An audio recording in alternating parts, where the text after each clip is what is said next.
So why don't you just describe your interest in government? And you've been in government for quite a while, actually.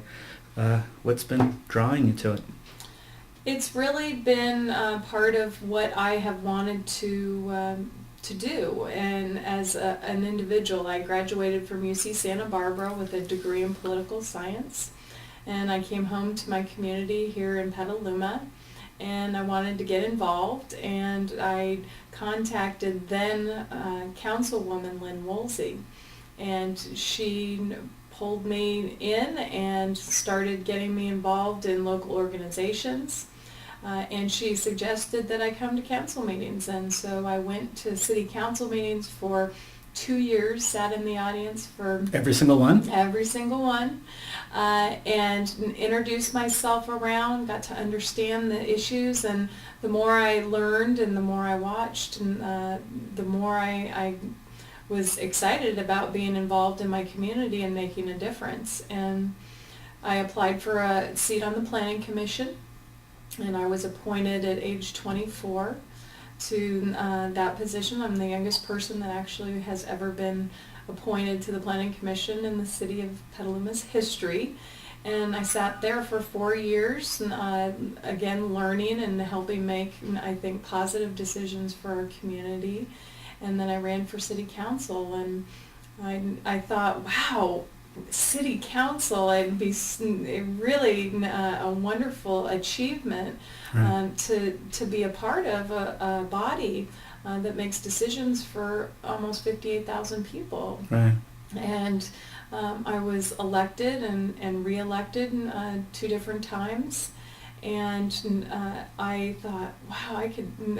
Mayor is out there as well, and I threw my hat in the ring for that, and I'm so honored to be able to be someone that's a point person in this community, that's able to listen to the public and try to make the best decisions for all of us. How would you describe some of the things you do as mayor?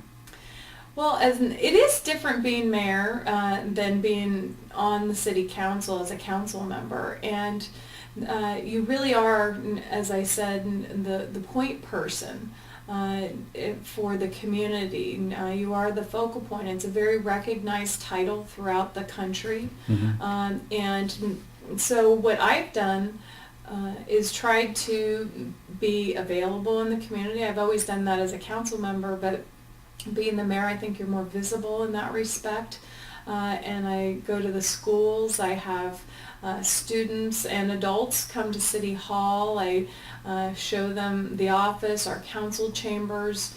We started I started inviting schools to come and have a few students lead the Pledge of Allegiance at our council meetings. And I think it's a real opportunity to engage the public and hopefully our youth in their government, because it really is their government.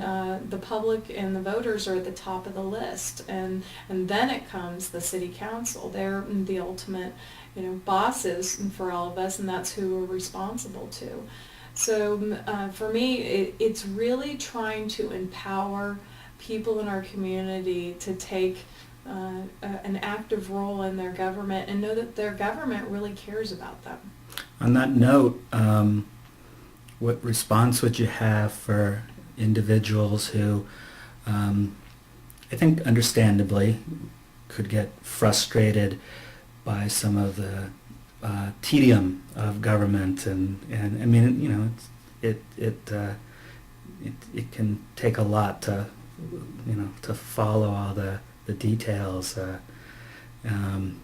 I don't know, anything to help those of us who want to be involved and want to be informed, but sometimes it seems really hard.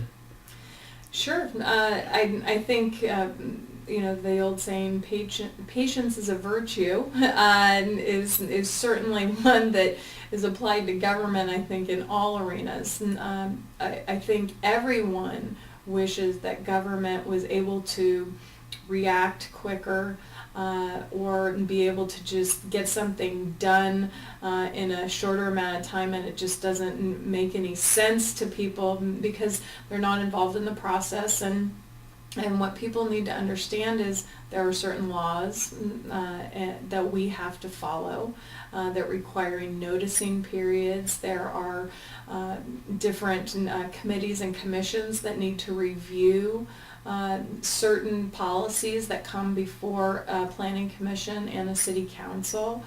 And so in order to make sure that we try to gather enough public input through those kinds of hearings and input, it does take a little longer.